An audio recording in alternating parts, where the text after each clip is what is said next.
Então, hoje, no programa constava como a última aula síncrona, né? E a próxima como assíncrona. Mas aí, eu vou ver se eu consigo avançar aqui nas correções, não sei se vou conseguir, mas aí, se eu conseguir, a aula que vem eu marco presencial, assim, quer dizer, síncrono, para a gente conversar sobre as atividades e caso tenha alguma pessoa com pendência e que dê para recuperar essas pendências, a gente conversa e pensa numa forma de recuperação, tá? Então, o tema da aula de hoje é o título aí do que eu coloquei para a aula, né? O mundo contemporâneo, transculturação e descolonização, né? O tema que foi no convite para a aula e o título que eu coloquei aqui na gravação. Então, como é o último dia, né? Vamos fazer uma retrospectiva aí, né? Nós vimos, né, a educação entre os gregos,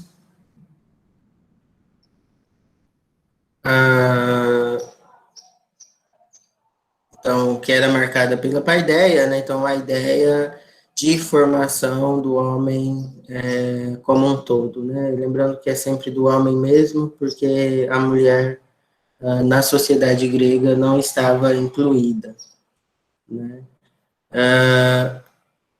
E essa formação do homem grego, então, é uma formação também para a participação na democracia, né? Para a vida na polis, né? Dentre as pessoas, né? Os filósofos que a gente discutiu, né? Um dos filósofos então, foi o Sócrates, né? Que ele tem um método de ensino, né? Que ele ensina na praça pública usando o método da ironia, né? Então ele vai perguntando aos seus discípulos e vai mostrando, né, a ignorância deles e a partir, né, dessa evidência ou evidenciação, né, dessa ignorância, ele vai passando outros conhecimentos. Então, é uma formação muito pautada na retórica, na filosofia, né, e na argumentação, né? Os romanos, né, também têm essa mesma perspectiva, né? Os romanos, enquanto herdeiros, né, da cultura grega, vão valorizar muito, né, os traços da cultura grega e então, um dos aspectos do ensino vai ser o aprendizado do grego, o aprendizado dos clássicos gregos, né? A língua, né, da antiguidade, a língua da cultura, né, da cultura erudita, se assim pode-se dizer, era por meio da língua grega, né? Era a língua do conhecimento. Então, né, nós tivemos o texto do Veyne, né, que ele vai trazer um panorama, né, de como era a infância, né, na Grécia, na Roma antiga, né, no Império Romano, né, desde o nascimento até o testamento.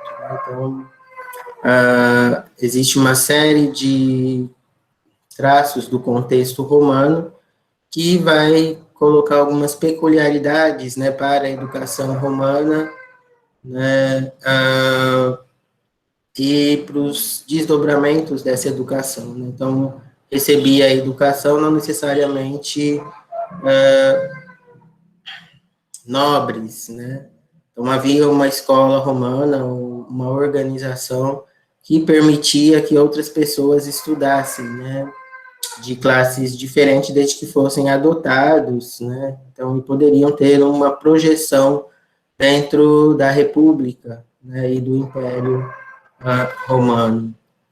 No período medieval, então, os desenvolvimentos, né, e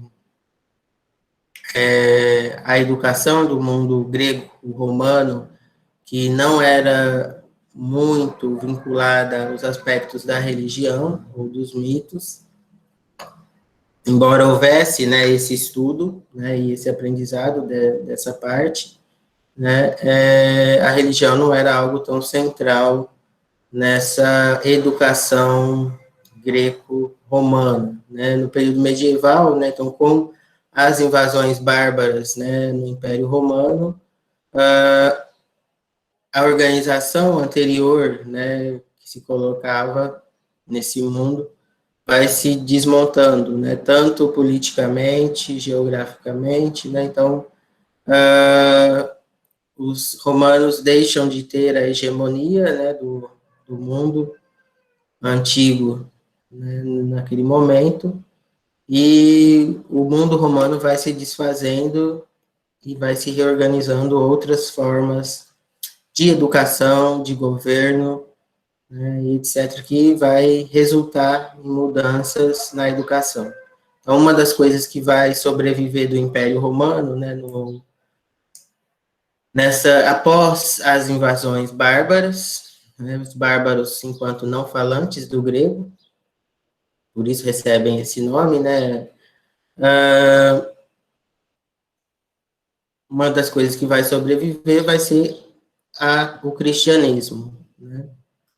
Então, a educação e a organização política no mundo medieval vai ser muito marcada pela religião, né? Então, desfaz-se os modelos de escolas grego e romano, né? Os gregos tinham uma organização, uma preparação, né, através de mestres e preceptores, os romanos também, e tinham, né, os gregos, um liceu, né, que cuidava de estudos mais avançados, uma escola, e os romanos também possuíam uma escola de formação, né, para os nobres, principalmente voltadas para o governo. Né? No período medieval, então, toda essa organização se desfaz, né, e posteriormente vai se organizando uma escola, né, pensada para a formação dos clérigos, dos padres, né, então, inicialmente nos mosteiros, né, nas catedrais e abadias, né, e que vão se sofisticando, né, até constituírem-se, né, em, em universidades, né? Então, também uma educação que não é para todos, né? Em nenhum momento, né, na antiguidade ou no período medieval, é uma educação para poucos. Né? No período greco-romano, uma educação principalmente voltada para a formação das classes políticas, e no período medieval, voltada para a formação dos clérigos, né, das pessoas da igreja, né, mesmo as que não eram padres, né, não seguiam o celibato, não eram monges também, eles tinham uma formação, ou havia outras pessoas com formação, porque tinha outros papéis dentro da igreja, né. Então, no período medieval, há alguns desenvolvimentos, né, um método de ensino, né, que é a escolástica, que é voltada principalmente para a interpretação, né, dos textos bíblicos, né? Então, que vai prever uma forma, uma ordem, né, ou um método para as aulas, né, que é a escolástica, que tem, então, a lect, que é a leitura, a cast, que é os questionamentos após a leitura pelo professor, e a disputatio, né.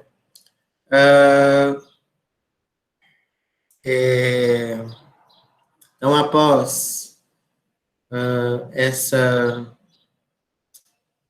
esse método vai sobreviver, né, durante muito tempo, né, e vai sendo alterado pelas mudanças, né? Então, à medida que a igreja vai perdendo o seu poder, vai alterando-se a forma de ensino e a forma e o conteúdo, né? Então, com a revolução, aliás, com a reforma religiosa, né, a reforma protestante, né, há um incremento, né, uma mudança, né, no modo de ver medieval, né, de ver a educação. Né? Então, no período medieval, quem precisava ler e escrever eram os monges, os padres, porque eles é que precisavam ler a Bíblia. Com a reforma protestante, então há um incremento de um outro caminho, de uma outra possibilidade de interpretação dos textos religiosos, que não apenas por parte dos membros da igreja. Então,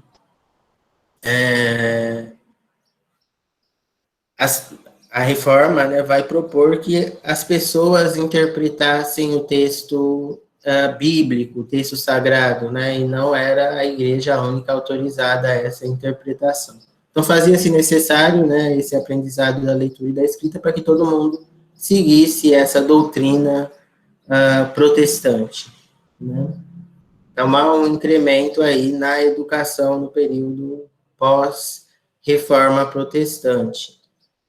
Né? Vai, juntamente com a reforma protestante, há um outro movimento de retorno, né, aos clássicos, de retorno ao pensamento do mundo antigo, né, aos filósofos do mundo antigo. Então, Platão, Aristóteles já era usado no período medieval, né?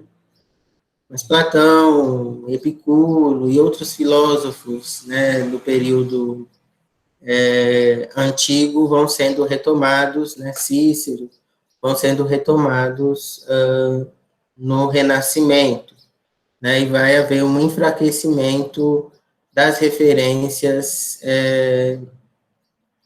que se valorizava mais no período medieval, né,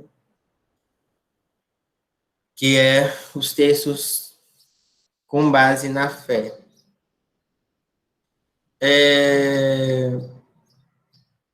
No período do Renascimento também, né, vai haver a Contra-Reforma, né, um período, um esforço da Igreja para conter a reforma protestante, né, os reformadores. Né? Então, há a criação da Companhia de Jesus, né, os jesuítas, que vão criar colégios, vão criar um método, que tem bases também na escolástica, mas com outros desenvolvimentos, né, que é o Ratio Studiorum, né.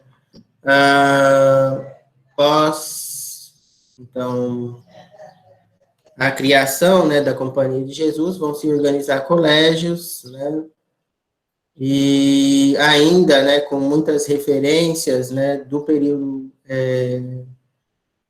anterior, né, à Reforma Protestante, né, e o principal objetivo da educação jesuíta era uma formação para a salvação, né, a salvação no sentido mesmo pós-mortem.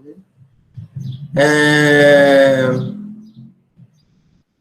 E vai ser um tipo de educação que vai perdurar por algum tempo, né, eles vão ser os grandes responsáveis pela educação em muitos lugares, uma educação que não atendia apenas membros da igreja, né? Então, portanto, uma inovação em relação ao período medieval, né?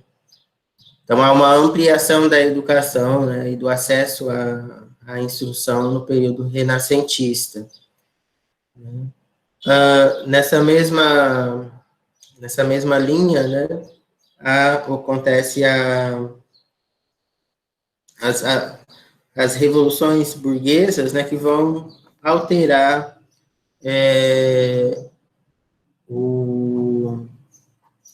a forma também de se instruir, né, e vai alterar o contexto, né, dos países europeus, né? E basicamente a gente discutiu nessa disciplina uma educação, né, ou a educação praticada na Europa, principalmente. Então,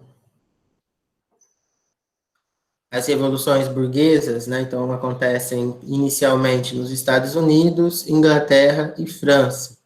Então, a nobreza, que antes estava no poder, deixa de ser a classe mais importante, né, e a burguesia passa, então, a governar, né, passa, então, a dominar economicamente e politicamente, que economicamente eles já dominavam antes das revoluções, né? Então é porque eles crescem em poder econômico e não crescem em poder político que eles se organizam e promovem uma revolução, né? E vão valorizar bastante a educação também, no sentido de formação para os negócios, de formação para o novo contexto, né? Então, junto com as revoluções burguesas, né, vai acontecer também a primeira, né, revolução industrial, e vai precisar, então, de trabalhadores qualificados também para esse novo contexto industrial, né? Então, vai se organizar e eles vão propor uma educação também mais ampla, né? Não centrada em aspectos religiosos e com ênfase principalmente na formação profissional, né?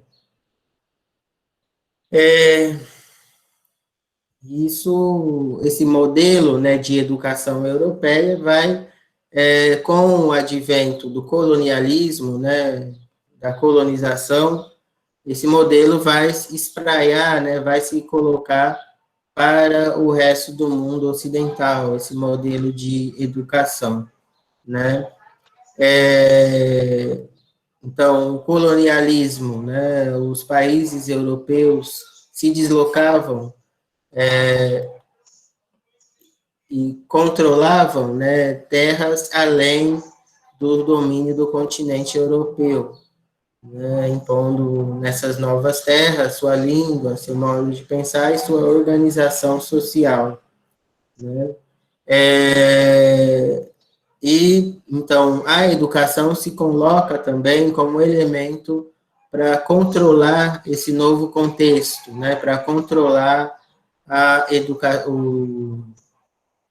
os colonizados, né, as pessoas que habitavam nas regiões colonizadas, né?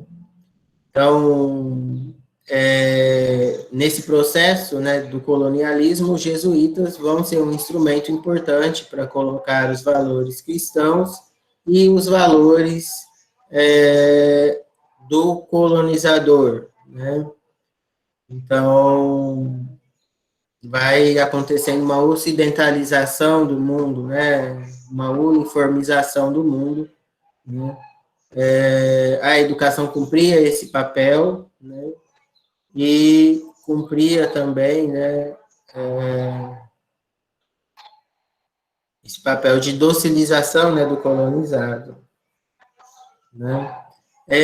Um outro desenvolvimento, né, do colonialismo, né, vai ser o imperialismo, né, que vai propor, né, a dominação, né, de outros territórios sem ser necessariamente com uma presença maciça, né, dentro desse território, né, e dentro do imperialismo,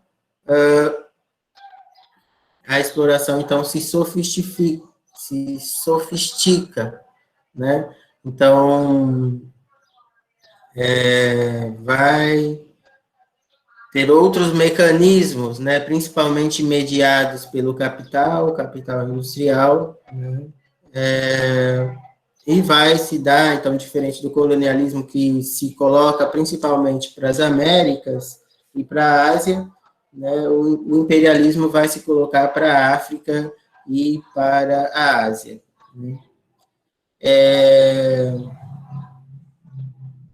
Então, um dos marcos, né, desse processo imperialista é a divisão do continente africano, como vocês tomaram contato, né, com o imperialismo aí no texto do Hobsbawm, né, que foi o texto da aula passada, né, que foi assíncrona, que eu pedi para vocês fazerem um fichamento. Né? E é nesse contexto, então, que a gente, na sequência, né, da discussão desse contexto, que se coloca o tema da aula de hoje. Né? E aí eu gostaria que vocês falassem aí um pouco sobre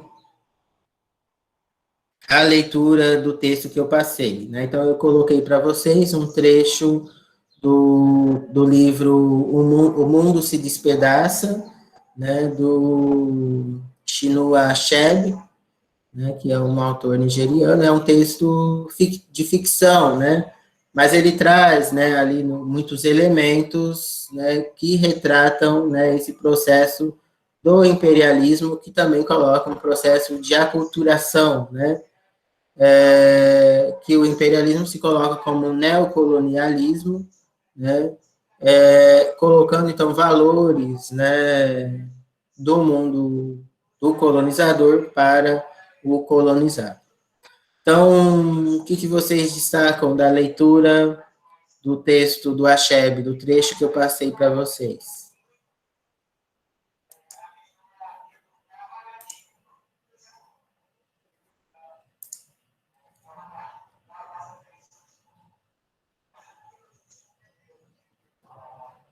Ninguém se voluntaria? Então eu vou colocar aqui.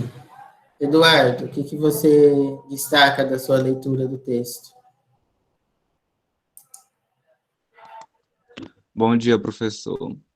Fala basicamente de uns missionários que eles foram numa aldeia mostrar o que era o cristianismo e tentar convencer eles a entrar nessa religião.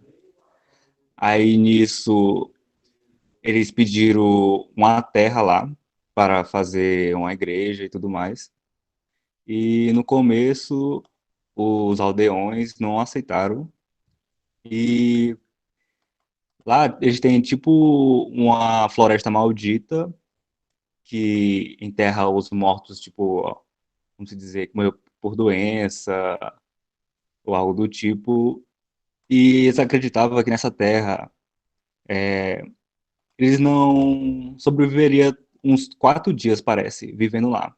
Aí então decidiram dar essa terra para eles de propósito, porque pensaram que eles iam morrer em 4 dias. Aí, beleza. Eles aceitaram a terra e construíram aí, foram construindo lá. Passaram-se 4 dias, eles estavam vivos ainda. E o povo ficou surpreso. Aí nisso, deixa eu ver bem que nisso os missionários construíram casa lá também e tudo mais. Depois de terminar a igreja, eles começaram a chamar o povo para ir lá na igreja, pelo menos uma vez na semana. E nisso nisso eles foram, ao passar do tempo, os missionários criaram até um local de julgamento lá. Isso quando já estava mais desenvolvido, mas eles estavam com muita briga ainda com os aldeões, que não aceitavam muito bem isso, apesar da igreja estar ganhando vários seguidores já. Aí esse povo, os missionários, foram cada vez ganhando mais seguidores, ainda mais por causa que as pessoas que viviam nas aldeias foram vendo que os mitos que tinha lá não eram tão verdadeiros assim, entende? Aí eles foram construindo, chegando em um ponto que foi criada até uma vila. Aí foi basicamente isso, para falar de forma bem resumida. Ok. Mais alguém gostaria de destacar alguma impressão sobre a leitura? Eu não sei se eu vou conseguir, toda vez eu fico nervosa. Sobre a igreja também, eles passaram 8 meses, né? Depois que completou esses 8 meses, foi, assim, pela parte que eu li, né? Foi que eles decidiram mesmo que realmente não, essa terra não era maldita, que era maldita porque jogava realmente essas coisas, né? E também tinha uma jiboia, era uma jiboia sagrada, né? Onde eles não podiam matar, não tinha, tipo assim, porque elas comiam os ratos, essas coisas, então eles consideravam ela, tipo assim, uma deusa grega da terra, porque ela comia esse tipo de coisa, tipo essas, esses insetos, né? Então, eu até fiz uma pergunta, tipo, um homem matou essa jiboia, e quando matou essa jiboia, aconteceu... Só um minutinho, professor. A pessoa que matou a jiboia, ele tinha que pagar um preço porque ele matou essa jiboia que era sagrada da terra. Então, o preço que ele tinha que pagar era uma cerimônia. Eu imagino se uma cerimônia muito caríssima, segundo, né? Porque ela era uma doutrina, aquela jiboia daquela mata lá, daquele negócio. Então, deixa eu ver mais.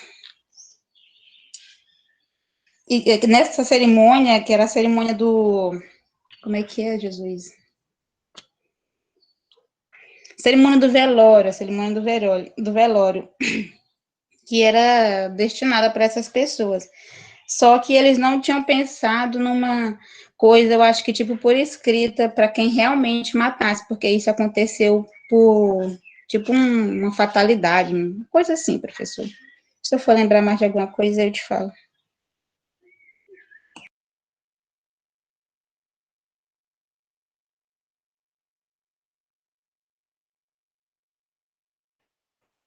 Mais alguém? Ok. Então, o texto ele vai retratar esse processo do colonialismo, né, do imperialismo. Então, como comecei a dizer, no século XIX, né, vai acontecer a divisão da África, né, por meio do Tratado de Berlim. Então, os países europeus se reúnem e resolvem entre si dividir o continente africano. Né? E aí é uma decisão totalmente arbitrária, como vocês podem observar pelo mapa da África, né? Então, que é um mapa cheio de linhas retas, né? Porque foi exatamente assim que foi dividido, né? Então, com régua, né? Sem respeitar língua, sem respeitar as divisões anteriores que haviam naquele continente, né? Então, foi uma divisão com bases nos interesses europeus. Então, por isso que há todo um processo e uma dificuldade na constituição das identidades nacionais, né, no continente africano, porque não respeitou, né, os aspectos das etnias, né, da cultura de cada povo, né, mas sim os interesses europeus. E junto com esse processo político, né, tem um processo cultural, né, então, que é a amplitude mesmo da colonialidade. Né. Vou ver se eu consigo aqui colocar uma apresentação. Né. Então, essa colonialidade, né, ou, aliás, essa colonização, né, que vai trazer esse processo, né, ela não finaliza com o fim da colonização, do imperialismo. Né? Então, essa colonização cultural. Né? Então, as pessoas, né, do continente africano, além de serem destituídas, né, das suas terras ou dos seus territórios ancestrais, né, em nome dos interesses europeus, né, eles também vão ser destituídos de sua cultura. Então, é esse processo, né, que retratado nos 3 capítulos que vocês leram, né, do Achebe, né? Então, vem os religiosos, né, com outros valores, outra religião, né, e começa, então, a dissolver, né, ou aculturar as tradições e as religiões ancestrais daquele povo, né, o povo de Umuofia. Então, né, vai haver resistências, né, então o Okonkwo, né, ele resiste, né, ele é contrário, né, à conversão do filho dele, né,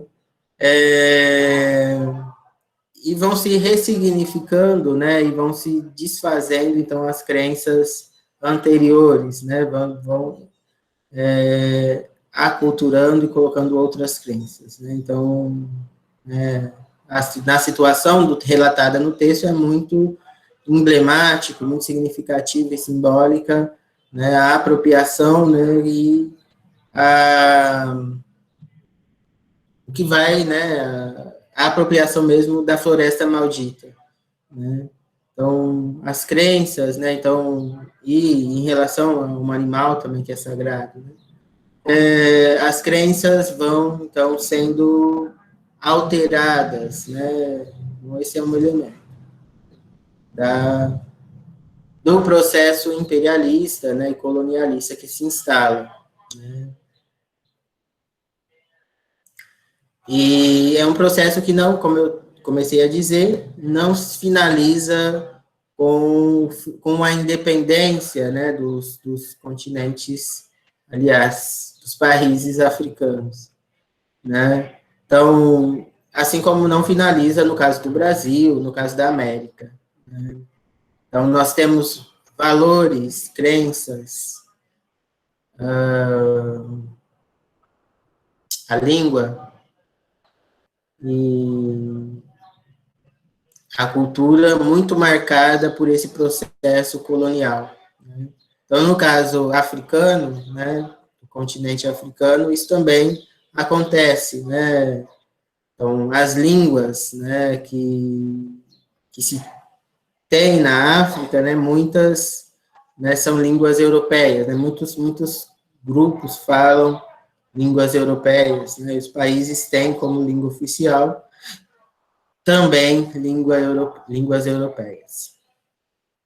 E a religião, então, vai ser um elemento também, né, essa religião, ela vai ser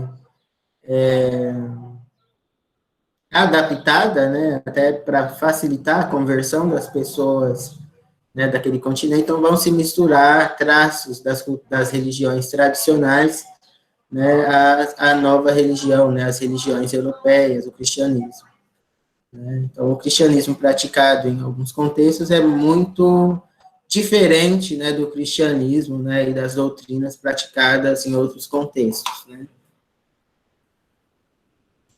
E essa plasticidade, né, na organização da igreja, né, enfim, é uma estratégia também, né, desses religiosos para aumentar o número de fiéis. E aí, então, né, modernamente, nós vamos ter alguns teóricos que vão pensar, né, esse processo de permanência, né, da colonialidade. Então, nós temos uma imagem, vocês estão vendo, aqui, né, que representa, né, esse pensamento da colonialidade, né, e da continuação da colonização. Então, a nossa própria Constituição, né, do Mapa Mundi, a gente tem o norte, a Europa, né, na parte de cima, né. Então, no espaço, enfim, onde a Terra está, não tem em cima e embaixo, né. Então, esses são conceitos nossos, né. Então, a estruturação, né, do próprio Mapa Mundi, ela segue interesses que são interesses europeus, que são interesses dos países dominantes. Então, poderia ser representado de uma outra forma, né? Então, por exemplo, como na imagem, né? que coloca, né, então, o Sul para cima, né? Então, na verdade, não existe em cima e embaixo, né? Mas, né, na representação que é predominante, que é dominante, se coloca o norte em cima e o sul embaixo, né? Não existe, né, mas é a representação dominante dado o processo de colonização. Então, essa crítica, né, vai começar a ser desenvolvida por Aníbal Quijano, Henrique do Céu, Catherine Walsh, Nelson Maldonado Torres, Arturo Escobar e Boaventura de Souza Santos, né, que vão discutir esse processo de permanência da colonização, né? Então, mesmo após a independência, né, os países colonizados continuam tendo o mundo europeu como um mundo mais sofisticado, como um mundo melhor do que o seu próprio território, né, do que o seu próprio país, né? Então, isso é uma sobrevivência, né, do colonialismo, né, que inferioriza, né, e desvaloriza, né, os desenvolvimentos, né, dos territórios anteriormente à colonização. Então, há uma arte e há um conhecimento, uma ciência, e uma sofisticação, né, no mundo africano, assim como no mundo americano, pré-descobrimento, né, que é desconsiderada e é valorizada apenas o que é europeu, né, o que é resultado desse processo colonialista. Então, esse é um exemplo, uma escultura Nock de 500 anos antes de Cristo. Então, há uma sociedade tão sofisticada quanto a sociedade europeia, né, e há essa desvalorização, né? Então, aqui também uma representação, né, uma obra de arte aí do Benin, né, que está vinculado a aspectos religiosos, né, com representações fálicas próprias da religião, né? Então, é uma placa placa de latão, né, do Benin, do século XVI.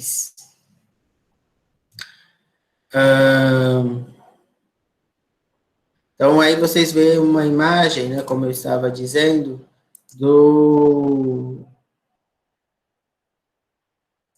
uma imagem do mundo, do mapa mundi, de cabeça para baixo, conforme o nosso conhecimento, né? Então, com o sul em cima, né? Lembrando que em cima e embaixo são conceitos que não se aplicam para o contexto espacial, que é a visão que a gente tem do mapa mundi, uma visão de cima, né? Ou que se propõe a ser uma visão de cima. Então, o correto do mapa mundi seria ele não estar em uma parede, né? Mas estar no chão, né? Visto que é uma visão de cima. Mas como normalmente ele é representado em pé e não no chão, então tanto faz ele estar com o sul em cima e o norte embaixo, ou o contrário. Então, essa colocação do norte em cima é apenas uma relação de poder, né? É um resultado de um entendimento de poder. Então, quem está no topo, normalmente, é quem domina quem está embaixo, né? Assim é na organização social. Então, a colonialidade contesta, né, e apresenta, né, evidencia essa dominação que sobrevive pós-colonização, né? Então, essa colonialidade, né, a permanência da colonização, ela se manifesta no ser, né? Então, há uma colonialidade do ser, uma valorização dos aspectos, modos de ser e aparência do colonizador como uma aparência um modo de ser, trejeitos, etc., e modos de domínio do corpo, e, enfim, da forma de ser, da etiqueta, etc., então, que vê, né, as formas do colonizador como superior, né, e adota essas formas. Então, nós somos colonizados nesse aspecto, né? Então, do ser, no modo, em quem nós somos, né? Então, seguindo padrões, né, desse outro grupo, né? Então, a religião, acho que, penso eu, se insere, né, também nessa colonialidade do ser, né, a colonialidade do saber, uma valorização do saber maior, né, do saber do colonizador, né, da metrópole, né, do saber europeu. Né, então, não é à toa que os cursos, disciplinas, enfim, têm uma carga, e mesmo a educação básica, então tem uma carga muito maior de conteúdos, por exemplo, da história europeia, do que da história da América, da África, da Ásia, né, e da Oceania. Né? Então, se estuda muito mais a Europa. E isso não só na história, né, em outros campos se dá da mesma forma. Então, os saberes, né, europeus são tidos como superiores, ou saberes norte-americanos, estadunidenses também são tidos como superiores. Né? Então, é uma faceta também dessa colonialidade. Né? E a colonialidade do poder. Né? Então, não é à toa também que, por exemplo, no Brasil, quem se mantém no poder são pessoas brancas, né, e normalmente das mesmas famílias. Né? Então, há, né, essa permanência dessa colonialidade. Então, quem esteve no poder desde a colonização permanece no poder até hoje. Né? As instituições políticas, né, brasileiras, assim como as instituições políticas que se desenvolvem na África, elas vão, né, ter uma valorização, né, maior também, né, e uma preponderância dos referenciais de poder europeus, né, uma permanência das pessoas que controlam, né, no período colonial, controlando no período pós-colonial.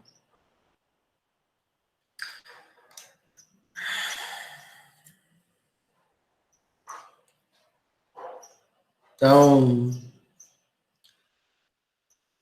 o contexto aí, né, de colonização, né, é o contexto da expansão marítima, de intensificação, né, do contato dos europeus com outros povos. E essa intensificação do contato, né, dentro do processo de colonização, vai levar a um desenvolvimento, né, da produção científica, né, com vistas a controlar, né, esses outros povos. Né.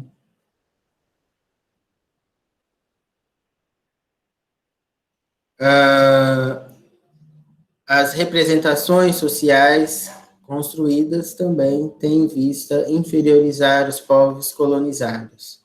Então, há toda uma organização, né, dos continentes, né, dos continentes, e enfim, dos países, né, no sentido de controlar, né, então, os países europeus, no sentido de controlar os colonizados, né, e inferiorizar esse colonizado, inclusive para eles mesmos, né, para os próprios colonizados, então que vão assimilar, né, essa ideia de inferioridade, né, do colonizado e superioridade do colonizador. Então, há uma hierarquização, né, dos valores, né, então os povos ditos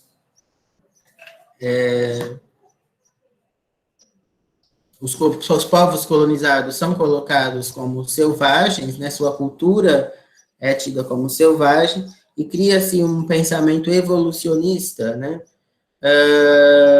então, como sendo o selvagem o menos evoluído, né, então os povos colonizados são colocados como não evoluídos ou bárbaros, né, e caberia, né, aos ditos civilizados, né, os europeus, conduzir, né, esses não civilizados, esses bárbaros, para um estágio de desenvolvimento superior, né?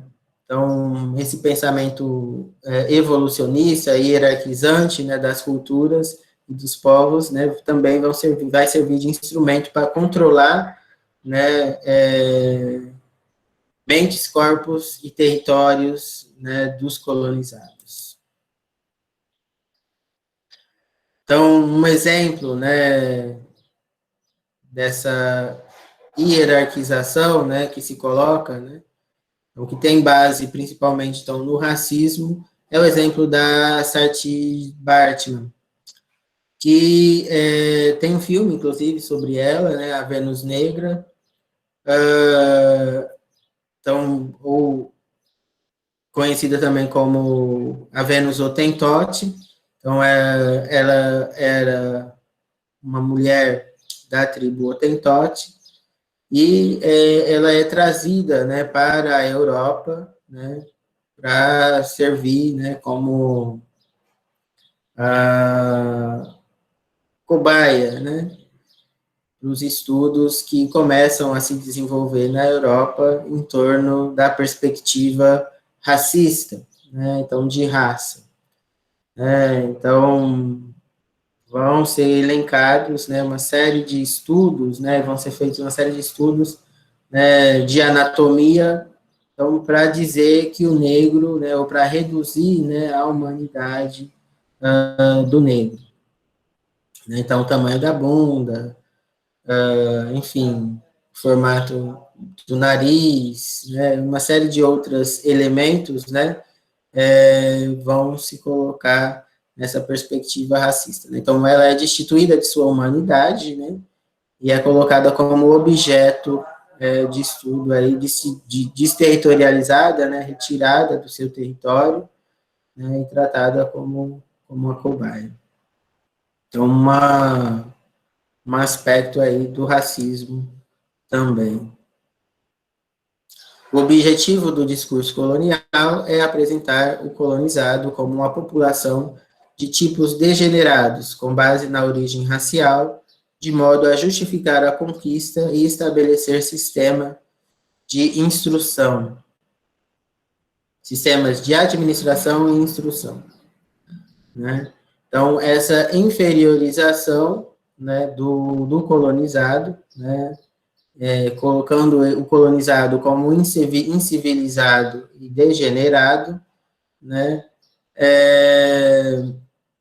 vai servir de base, né, para a administração e também para a colocação aí, para estruturação da instrução. Então, a educação, né, fornecida, né, nesse contexto colonial também vai ser uma educação que vai privilegiar e vai colocar como superior, né, os valores europeus. Então, a instrução e a escola têm como papel civilizar os colonizados, né? Os colonizados estariam, segundo essa lógica, em um estado de incivilidade, né, de barbárie, né? Então, portanto, de inferioridade. Então, a educação também vai reproduzir esses valores, né, de inferiorização, né, próprios da decolonialidade. Então, dois processos históricos convergiram e se associaram na produção do referido espaço-tempo e estabeleceram-se como os dois eixos fundamentais do novo padrão de poder. Por um lado, a codificação das diferenças entre conquistadores e conquistados, na ideia de raça, ou seja, uma suposta uma supostamente distinta estrutura biológica que situava a uns em situação natural de inferioridade em relação a outros. Né? Então, como diz o Quijano, né, esse processo histórico da colonização, né, ele vai estabelecer uma diferenciação, colocando uma ideia de inferioridade por parte dos colonizados, principalmente calcadas na raça. Então, a colonização da África e a inferiorização, bem como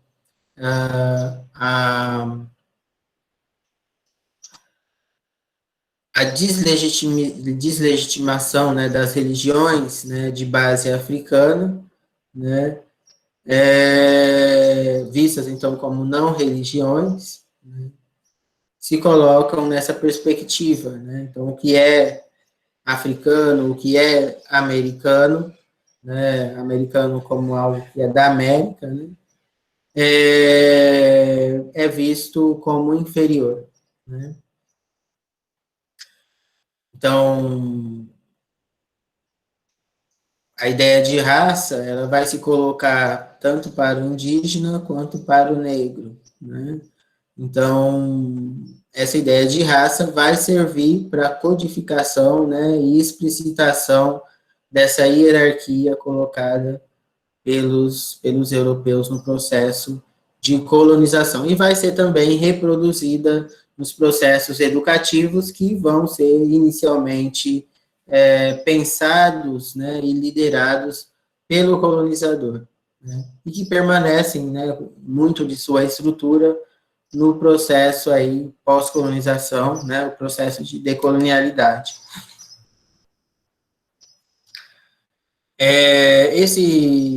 Esses desenvolvimentos, né, ou essa ideia de inferiorização do outro com base na raça, né, de dominação do outro com base na raça, ela vai se sofisticando, né, e no século XIX, né, início do século XX, a gente vai ter vários desenvolvimentos, né, a criação, inclusive, de uma pseudociência, que é a raciologia, né, com várias vertentes aí. Um dos representantes dessa ciência, né, a pseudociência, é o Cesário Lombroso, que vai discutir a criminologia e o direito penal, né, e ele vai desenvolver estudos de medição de crânio, né, então, da craniologia também, do estudo dos crânios, né, então, assim como a Vênus Hottentote vai ser estudada com vistas a mostrar as diferenças ou evidenciar diferenças entre negros e brancos, né, colocando a ideia de inferioridade para os negros, ou para confirmar a ideia de inferioridade dos negros. Então, já era uma premissa, né, desses estudos, de que negros, indígenas e outros povos não brancos eram inferiores. Né?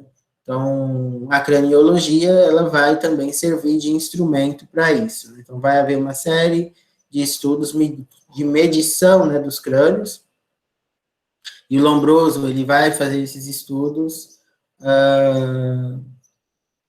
entre os criminosos, né? Então, o formato do crânio como um elemento também que leva à criminalidade.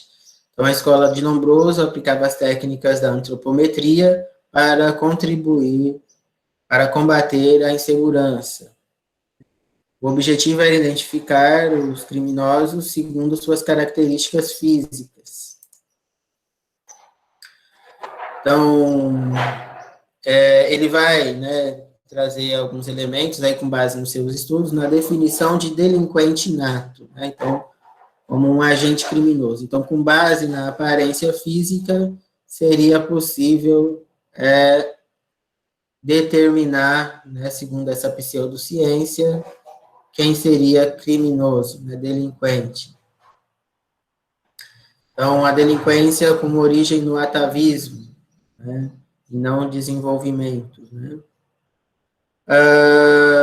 O sujeito atávico, aquele menos desenvolvido na escala evolutiva, o selvagem, né? Então, portanto, né, segundo o Cesare Lombroso, indígenas, né, e negros seriam mais propensos ao crime, né? Coloca a tatuagem como um indício de insensibilidade e selvageria, né? Então, muito dos preconceitos que a gente tem em relação a esse aspecto, né, a tatuagem, é também sobrevivência desse pensamento, né? A tatuagem, ela tem origem entre comunidades, né, principalmente indígenas, né, grupos indígenas, né? Então, essa desvalorização também, né, vai ter esse fundo racista. Uso frequente de mão de obra, aliás, uso frequente da mão esquerda como sinal de tendência para o crime. Aspectos físicos, formato da cabeça, das orelhas, não brancos classificados como selvagens, né? Então, por essa classificação do Lombroso, né, não brancos e quem não atendia determinados padrões era classificado ou poderia ser classificado como propensos ao crime.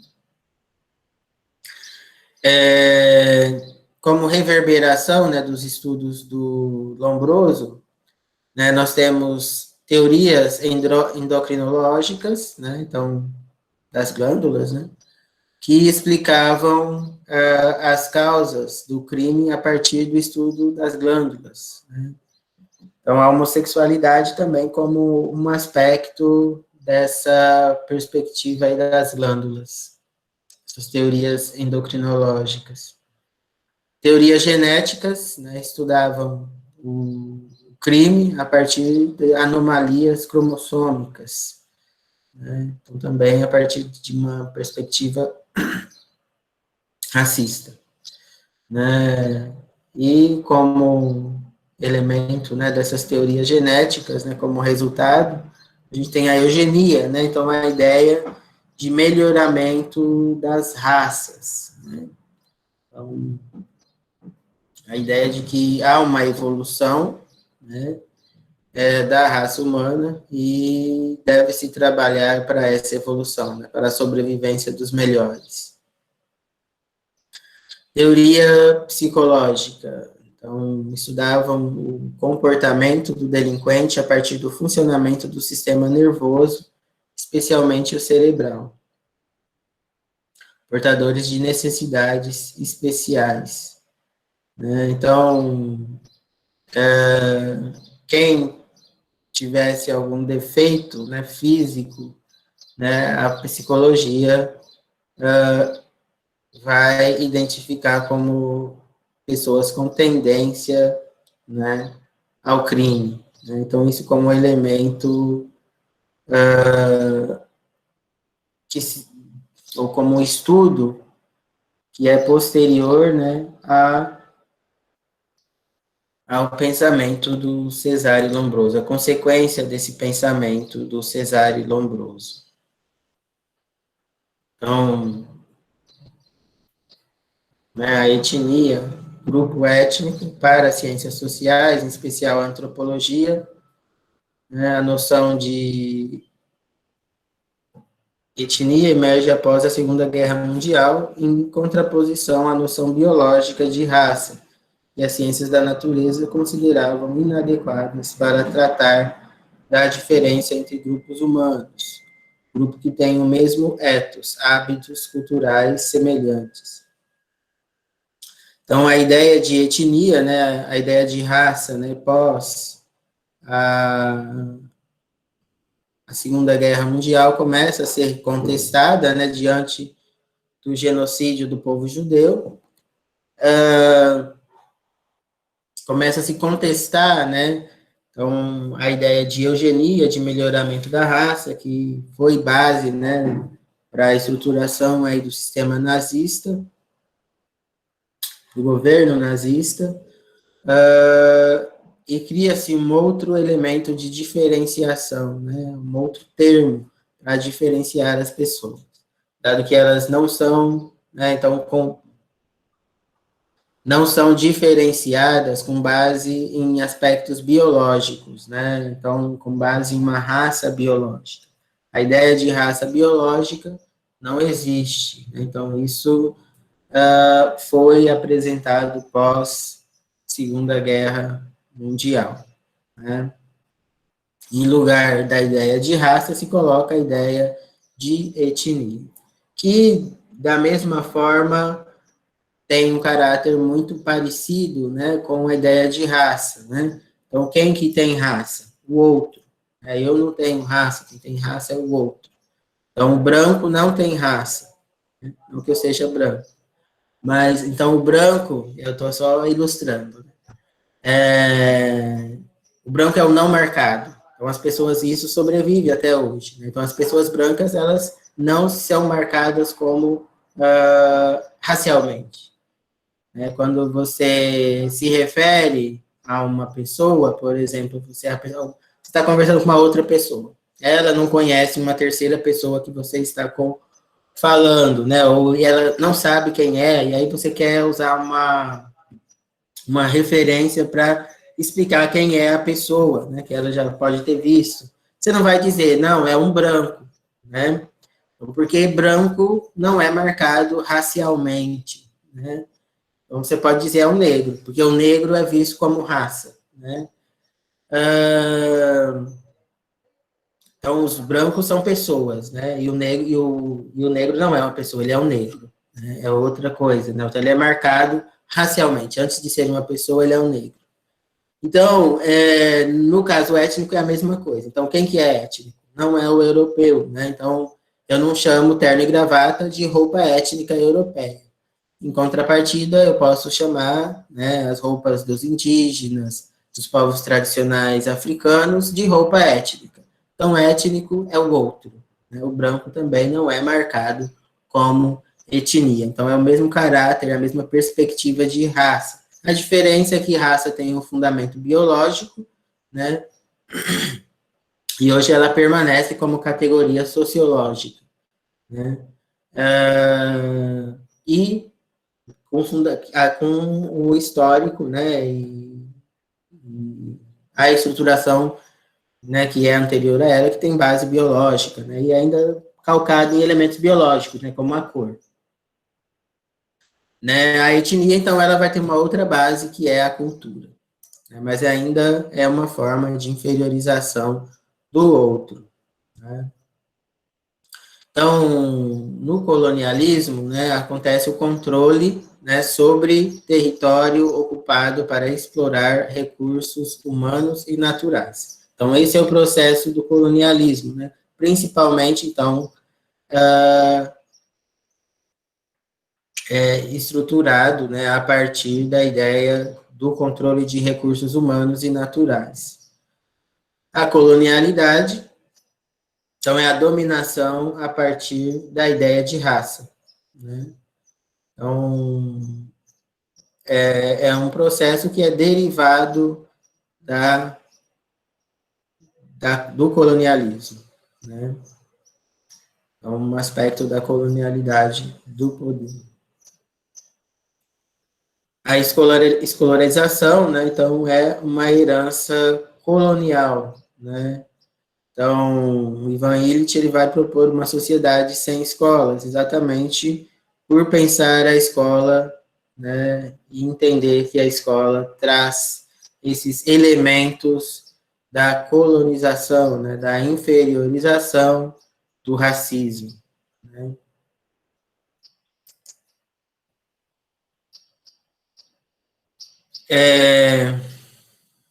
Então, a eugenia, né, que é um resultado aí desses estudos, né, e desses desenvolvimentos com base na raça, né, então que vai pregar uma escalada com vista à melhora, né, da escola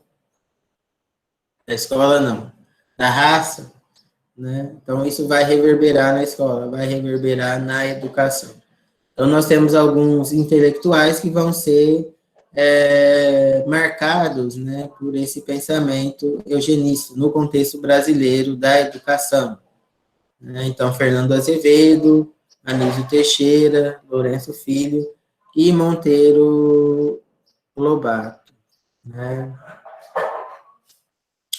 Então, eles são eugenistas, né? Eles vão assimilar, né, esse ideário racista e pensar uma evolução, uma melhora da raça brasileira, né, também por meio da escola. Então, nesse sentido, vão ser defensores, né, da educação física para melhorar a compleição física, né, do brasileiro.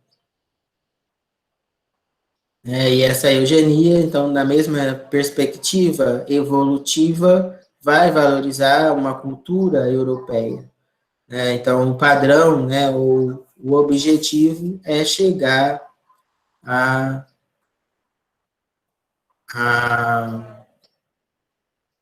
mais próximo, né, do que é a cultura europeia.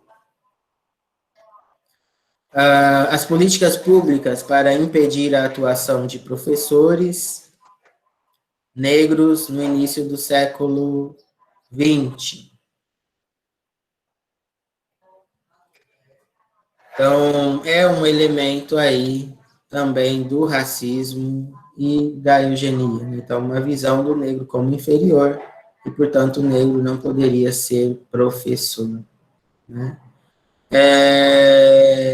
No Império, né, no Brasil Imperial, no século XIX, haviam, né, professores negros, né, e a escola pública era basicamente para pretos e pobres, né. No século XX, né, no início com a República, a escola muda, né, então passa, enquanto a escola do período imperial é uma escola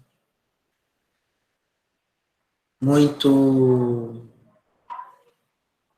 precária, né, sem investimento, durante a República a escola vai receber investimento, né, e enquanto no Império a escola era frequentada por pretos e pobres, depois que ela se sofistica, que ela recebe investimentos, né, e melhora de qualidade, ela passa a ser frequentada por brancos, né, e por uma elite. E os negros, então, muitas vezes, né, ou na maior parte das vezes, vão ser impedidos porque não podem comprar sapatos, uniformes, material escolar, requisitos para frequentarem essa escola. Então, esse processo, né, de colonização e imperialismo, ele vai levar a um epistemicídio, né? Então, as formas de conhecimento, né, que essas sociedades tradicionais tinham, né, como no texto do Achebe, né, vai ser colocado, então, como inferiores, vão ser destruídas, né? Então, a floresta maldita, né, ela deixa de ser maldita, né, a forma, né, os animais que eram sagrados deixam de ser sagrados por intervenção, né, por parte dos brancos, que vão inferiorizar e vão negar, né, esse caráter sagrado, né, de alguns aspectos dessas culturas tradicionais, né, dessas culturas nativas. E estabelecer uma monocultura, né? Então, uma cultura europeia como a única cultura que é correta, né? Em resposta a isso, hoje a gente tem um pensamento, né, que coloca, né, a ideia de uma ecologia de saberes, né, ou de preservação, né, dos saberes tradicionais, né, e de tradução intercultural, né? Então,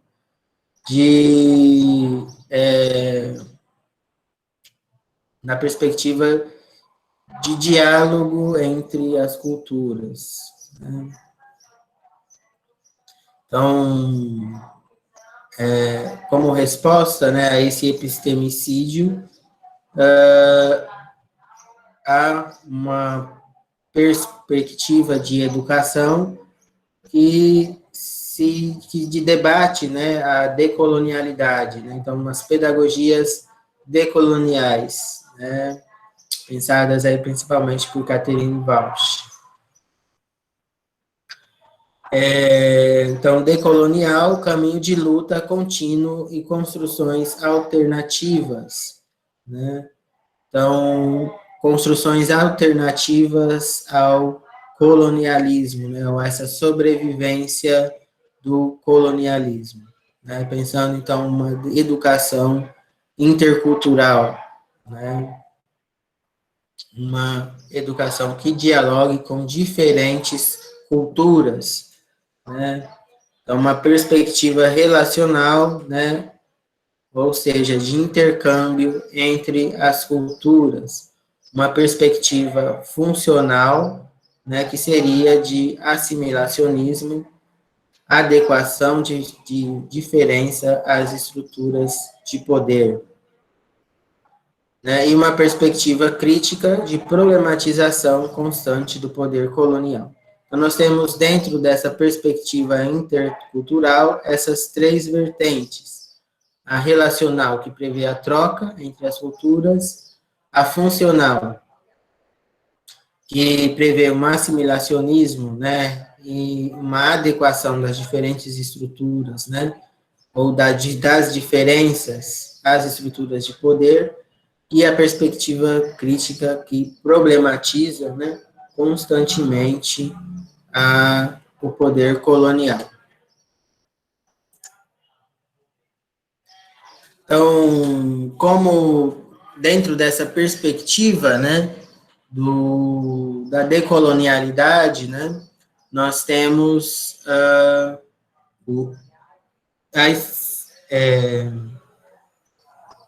algumas leis, né, no caso brasileiro, que vão trazer, né, essa perspectiva intercultural, onde mais culturas estejam representadas na escola. Então, nesse sentido, né, a Lei 10.639/2003, né, e a Lei 11.645 de 2008. Então, ambas essas duas leis, elas vão alterar a Lei de Diretrizes e Bases da Educação, né, e propor, então, o estudo, né, da história e cultura africana e afro-brasileira, inicialmente, e depois da história e cultura indígena, né, em 2008. Então, são os únicos conteúdos, né, que vão constar na LDB, né? Vão ser os únicos conteúdos que a lei vai prescrever, né, o ensino, né? Embora isso seja obrigatório e seja prescrito na Lei Maior da Educação, isso não é cumprido, né? Então, muita gente, o Estado brasileiro, né, não favorece a aplicação dessa lei. Então, essas foram algumas das contribuições aí, né, para a gente pensar o imperialismo, né, e a educação nesse contexto, né. O grupo, né, que fez o seminário, eu não, na verdade, estou levantando aqui, eu baixei, mas ainda não avaliei, não tenho separado quem fez qual atividade, né, eu tenho que retomar isso, mas quem que era o grupo que fez o seminário dessa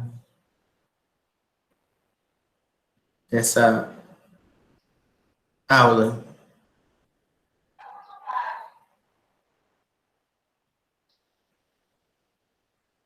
Não está aí? Sim.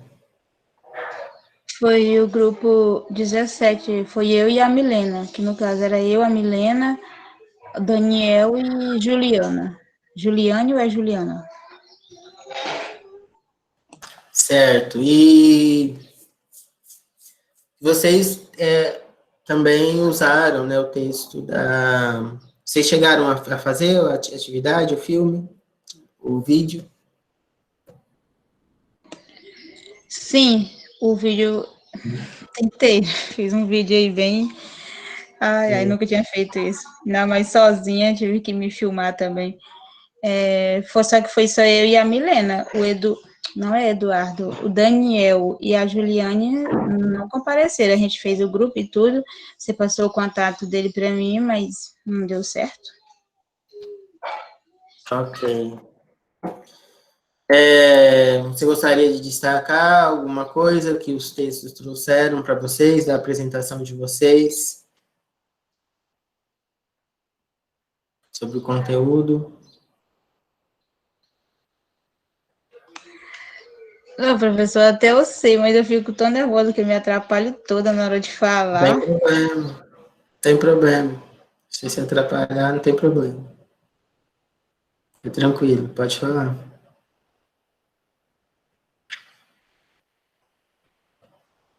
É para comentar dos dois alguma coisa? Pode comentar. Não, Não, professor, eu assim... Foi basicamente assim... Como é que eu posso te dizer? Eu fiz o meu... Não, mais ou menos no que o Eduardo comentou, tipo, que eram os missionários, que eles vieram para aquela terra e nessa chegada deles eles construíram a igreja e logo eles começaram a enviar catequista, né, para a população, que é para divulgar sobre a religião deles, né, na aldeia. E junto com eles eles eram homens brancos? Eu fico na dúvida. E tinha um homem branco que ele que fazia tipo um intérprete, entendeu? Era quem fazia a comunicação e tudo mais. Também ele falava para todas as pessoas que todos eram irmãos, porque todos eram filhos de Deus, da mesma. Tipo assim, eu imagino na discriminação de religião e de cor também, eu não me recordo onde que era, que ele fala também sobre a cor, que todo mundo é igual, essas coisas, né? E é só isso mesmo. Se a Milena quiser comentar mais um pouco, porque a gente fez, assim, os dois, né? Como não ficou, só foi nós duas, aí a gente fez os dois.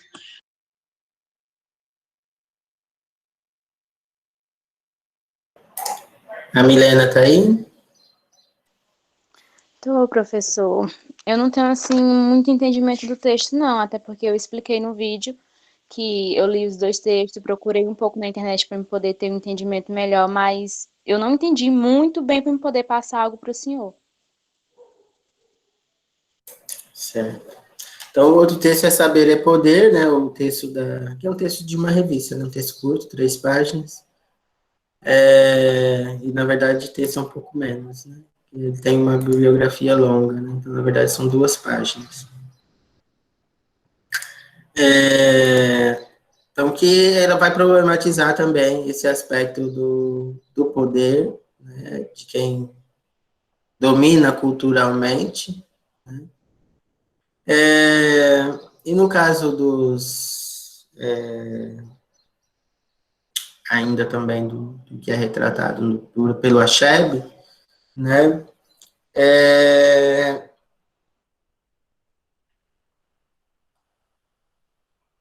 Além, né, dos aspectos, né, da cultura, que vai ser a principal ênfase, né? Tem um outro processo, né, que leva, né, à dominação da África, né, do continente africano, que é a questão técnica, né? Então, os africanos, eles não tinham armas, né, armas de fogo, né, eles não dominavam essa técnica, né, e os europeus sim. Então, essa diferença também leva à dominação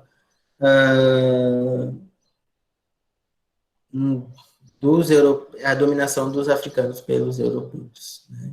Então, inicialmente, essa dominação pela força, né, e,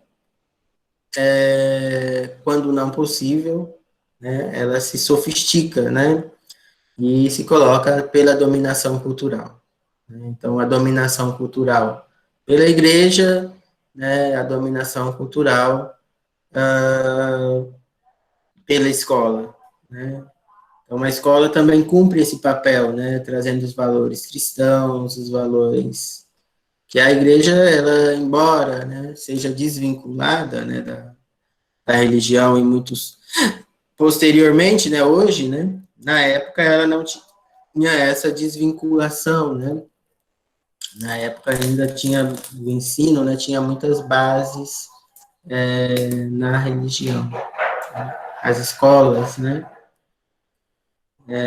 então elas, e para além desse aspecto religioso, né, o Okonkwo, não, o Achebe, ele vai trazer esses aspectos vinculados, né, à religião, mas para além desses aspectos, né, há uma dominação em termos da língua, né, em outros termos aí da cultura do colonizador em cima do colonizado.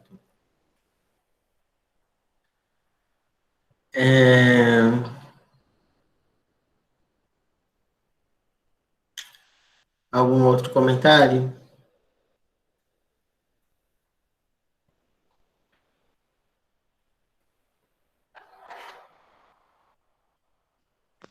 Professor, pelo que deu para perceber também, eles sempre chegavam como se não quisesse nada, assim, e iam ganhando seu espaço ali. E quando o povo percebesse, eles já estavam vinculados ali muito forte e tentando até dominar os outros povos já. E aí, quando eles dessem conta, eles já estavam sendo dominados praticamente. E a sua cultura sendo cada vez menos passada de geração em geração e tal. Isso perdendo. Aí Sim. ele queria falar só isso mesmo. Então, porque a gente percebe, né, que não é uma questão também meramente religiosa, né? Então ela ultrapassa, né, esse aspecto. Que à medida, né, que a catequização avança, né, ela vai impor a ideia de que existe uma religião que é certa e uma religião que é errada, uma religião que é superior à outra. Então, o que isso informa? Né, que a religião superior é a religião europeia, que o povo, quem é superior é o europeu, né? Então, isso traz uma ideia também de destruição dos valores tradicionais de um povo, né? Então, a religião, né, do povo de Umuofia é inferior, né? E assim como a religião, né, os valores culturais são inferiores, né? Então, vai ter uma série de práticas e doutrinas colocadas pela igreja que vão negar, né, as práticas culturais tradicionais. Então, é um aspecto que vai além meramente do aspecto da conversão, né? É um aspecto mesmo de aculturação. Porque a religião, ela tem a ver com a cultura, né? E que tem fundamento mesmo em teorias racistas, né? Essa dominação que se colocou, né? Para a África, para a América. Mais algum comentário, contribuição?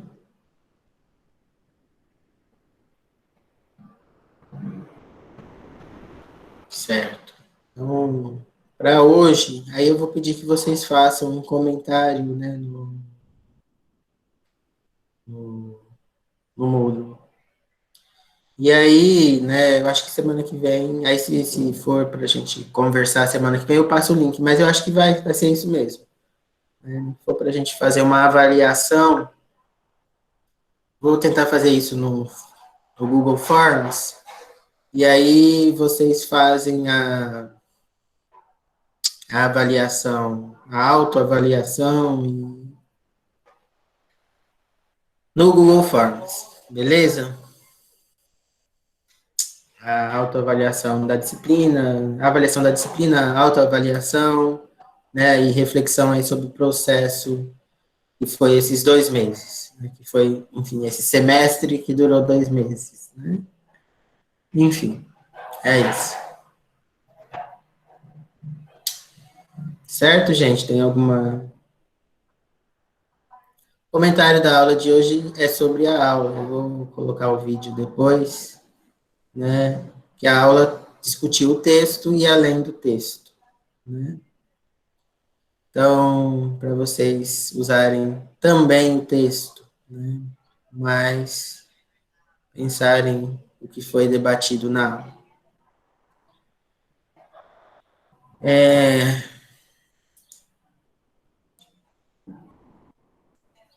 Então é isso, gente. E como eu tenho uma banca daqui a pouco, vou interromper aqui a gravação, né? E a gente vai finalizar.